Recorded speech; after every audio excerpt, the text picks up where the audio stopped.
Amin na sa lang aming prosedural tungkol sa paggawa ng jack-o'-lantern.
Alright, let's do this.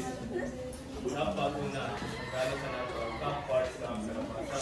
Bros, ang gusto ang continue with?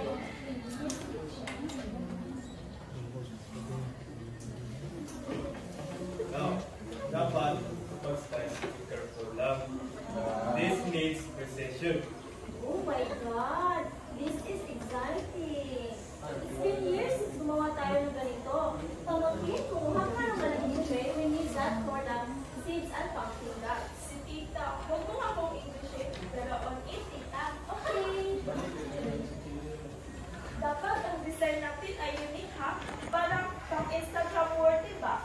Kailangan ang pwedeng i-post niya. Papa, kaya na ba niyo? Ay, syempre.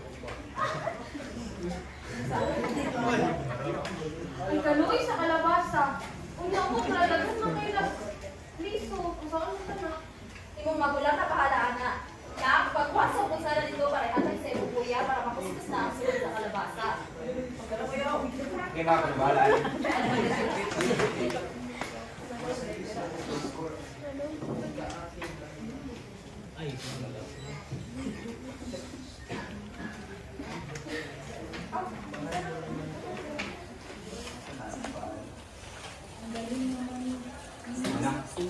Ay, kapangit!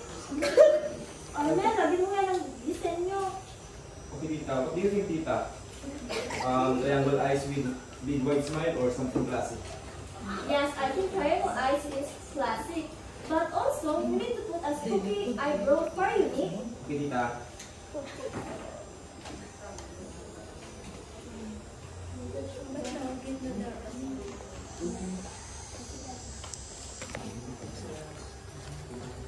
Tama na.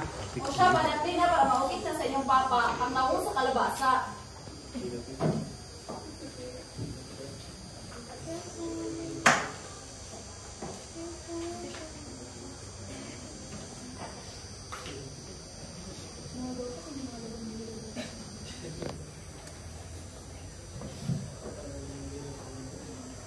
So, sige na, manghipos na ta para dili na kay gubot diri. Okay?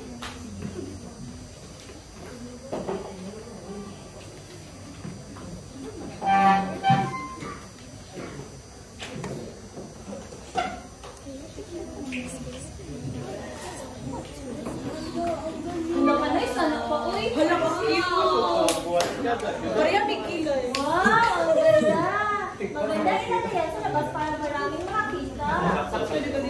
Ato na i-post na sa Facebook. Aesthetic. Spooky Halloween.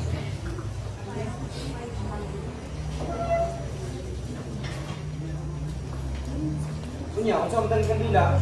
Una, awara, hapin, sud malinsan, hapin, hapin.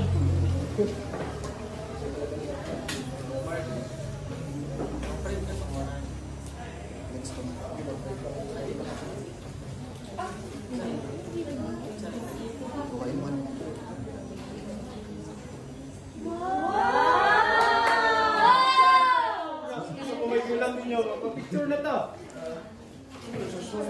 Selfie!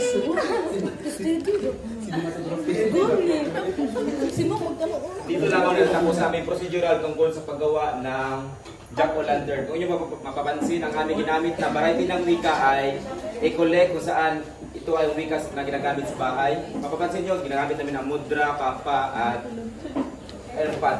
At pangalawa, ang variety ng wika ay pidgin. Kung inyo mapapansin, ang pidgin ay ginagamit noong yung naglalako na kalabasa ang ali. At ang pangatlong wika ay ang dialect at ito ay ang Cebuano. Maraming salamat.